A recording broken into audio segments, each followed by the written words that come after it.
Mutual fund में invest करना सही होगा या सीधे सीधे स्टॉक मार्केट में? यदि आप भी इस उलझन में फंसे हैं तो आज का ये वाला वीडियो आपको डिसीजन लेने में काफी मदद करने वाला है। और साथ ही साथ मैं आपको एक ऐसा एग्जाम्पल देकर समझाने वाला हूं कि आप जिंदगी भर इस बात को नहीं भूल पाएंगे। उसके अलावा मैं आपको आज लास्ट में इस वीडियो के अंत में एक गिफ्ट भी दूंगा। गिफ्ट के रूप में मैं आपको वो बताऊंगा कि कैसे आप ये जिस म्यूचुअल फंड में इन्वेस्ट करने वाले हैं, आप चाहते हैं कि वो म्यूचुअल फंड किस किस कंपनी में इन्वेस्ट की है उसका आप लिस्ट चाहते हैं। दो में मैं बताऊंगा आपको कि वो लिस्ट आप कहां से ऊपर करें और सीधे आप कैसे वहां पर इन्वेस्ट कर सकते हैं। तो निश्चित तौर पर यह वीडियो मजेदार होने वाला है।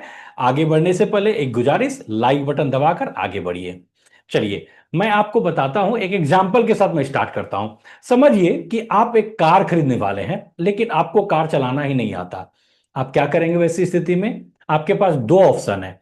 पहला ऑप्शन है कि आप ड्राइवर रखेंगे और दूसरा ऑप्शन है कि आप खुद गाड़ी सीखेंगे। यदि आप ड्राइवर रखते हैं उस स्थिति में आपको उसको सैलरी देना पड़ेगा हर महीने और पूरी जिंदगी आपको पे करना पड़ेगा। लेकिन अब आप सोचिए, यदि आप खुद ड्राइव करना जानना चाहते हैं, सीखना चाहते हैं, उस स्थिति में आपको किसी ड्राइविंग स्कूल में एडमिशन लेना पड़ेगा।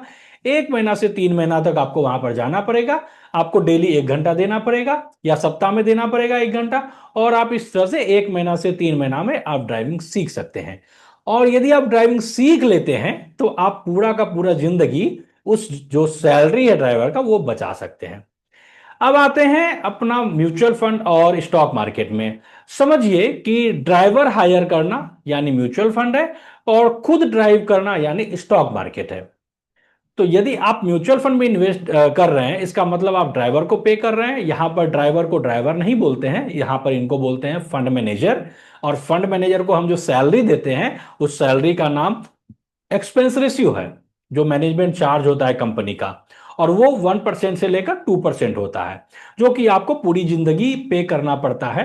और ताज्जुब की बात यह है कि आप जिस समय सिर्फ होल्ड कर रहे होते हैं अपने म्यूचुअल फंड को, यानी कि जैसे आपने आज खरीद लिया और आप 10 साल तक या 20 साल तक होल्ड कर रहे हैं, उस होल्ड करने के दरमियान भी आपको ईयरली उसको पे करना पड़ता है। आपके प्रिंसिपल अमाउंट पर नहीं बल्कि विथ इंटरेस्ट, जो आपको टोटल अमाउंट हो गया इंटरेस्ट के साथ, उस पर आपको एक्सपेंस रेशियो पे करना पड़ता है और पूरा जिंदगी होल्ड करने का।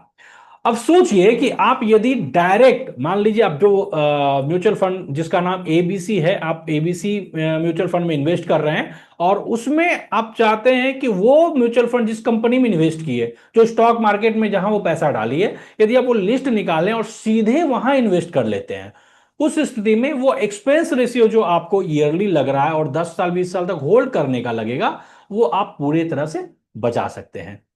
तो कमेंट के माध्यम से बताइए कि आप भी लाइफ लॉन्ग लर्नर हैं या नहीं। यदि हैं तो LLL लिखिए, लाइफ लॉन्ग लर्नर।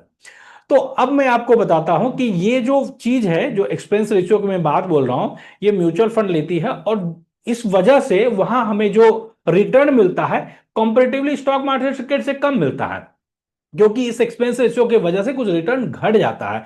इसीलिए प्राय करके हमें देखने को मिलता है कि 10% से लेकर के 15% हम म्यूचुअल फंड में रिटर्न बना पाते हैं। लेकिन यदि हम इन्वेस्ट करें स्टॉक मार्केट में तो निश्चित तौर पर हमें 20% से लेकर 25% तक रिटर्न मिलता है। चलिए, मैं शेयर करता हूं आपके सामने एक वेबसाइट, और जिसके द्वारा मैंने बोला था आपको लास्ट में मैं गिफ्ट भी दूंगा। गिफ्ट के रूप में मैं बताऊंगा कि कैसे आपको वो कंपनी देखनी है जो कि तो जो म्यूचुअल फंड किस कंपनी में इन्वेस्ट की है, वो कंपनी यदि आप देखना चाहते हैं तो वो कैसे आप देखेंगे, ये मैं आपको बताता हूं। सबसे पहले देखते हैं हम लोग एक्सपेंस रेशियो को। जैसे कि आप देख पा रहे हैं एसबीआई म्यूचुअल फंड है खुला हुआ।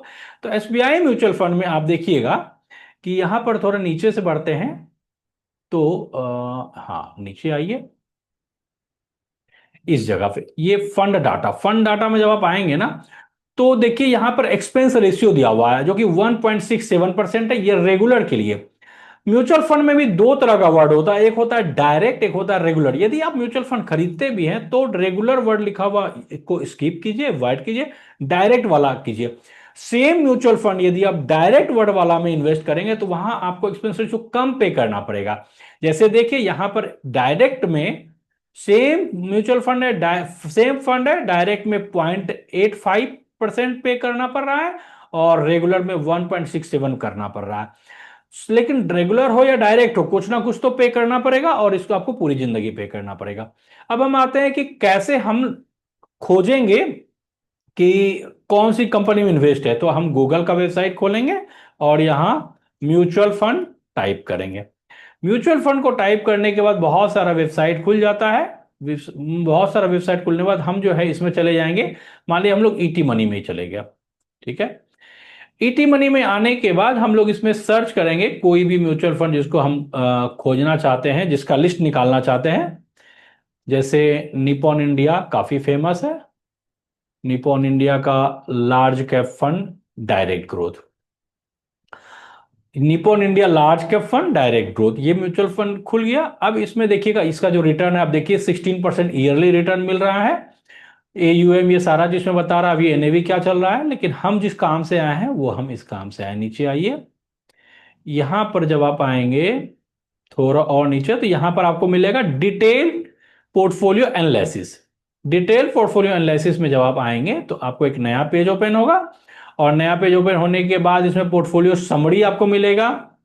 यहां पर नंबर ऑफ स्टॉक्स, यानी इस फंड के द्वारा टोटल 69 कंपनी में इन्वेस्ट हुआ है, उसका शेयर खरीदा गया है। लार्ज कैप में कितना परसेंटेज है, मिड कैप में कितना, ये सारा डिटेल मिलेगा। किस सेक्टर में कितना इन्वेस्ट है, जून 2025 का डाटा है, आप देख सकते हैं। और जब नीचे आएंगे तो आपको मिलेगा कंप्लीट करेंट स्टॉक होल्डिंग। यहां बताया गया है किस कंपनी में इन्वेस्टमेंट है, तो आपको लिस्ट मिल गया और अब आप सीधे इस कंपनी में इन्वेस्ट कर सकते हैं। डिस्क्लेमर है, मैं किसी भी कंपनी का जो नाम बता रहा हूं यहां पर या दिखा रहा हूं, ये मेरा बिल्कुल एडवाइस नहीं है, ये मैं एजुकेशनल पर्पज से वीडियो बना रहा हूं। तो इसमें आपको लिस्ट मिल गया और आप सीधे इस कंपनी में यदि आप इन्वेस्ट करेंगे तो आप अपने पैसे को, एक्सपेंस रेशियो को बचा सकते हैं इसके द्वारा। उसके अलावा नीचे आएंगे तो आपको और एक डाटा मिलता है यहां पर। उसमें डाटा ये है कि top stocks bout last month, यानी लास्ट महीना कौन कौन सा स्टॉक्स इस फंड ने खरीदा, ये भी लिखा हुआ है। चोलामंडलम है, इंट्राग्लोब एविएशन है, ये सारा। और कौन कौन सा स्टॉक्स इस फंड ने सोल्ड किया, टाटा मोटर्स और ये सब भी इसमें लिखा हुआ है। तो इसके द्वारा आप पूरा डिटेल एनालिसिस कर सकते हैं और आपको ये लिस्ट मिल गया। तो वीडियो को यहीं पर अंत करता हूं और आप सबों से गुजारिश करूंगा कि इस वीडियो को आप ज्यादा से ज्यादा शेयर करें अपने दोस्तों को, अपने क्वेश्चन कमेंट के माध्यम से बताइए। और यदि आप मेरे से स्टॉक मार्केट सीखना चाहते हैं तो मेरा व्हाट्सएप नंबर डिस्क्रिप्शन बॉक्स में है, मुझे मैसेज कीजिए। Thank you so much.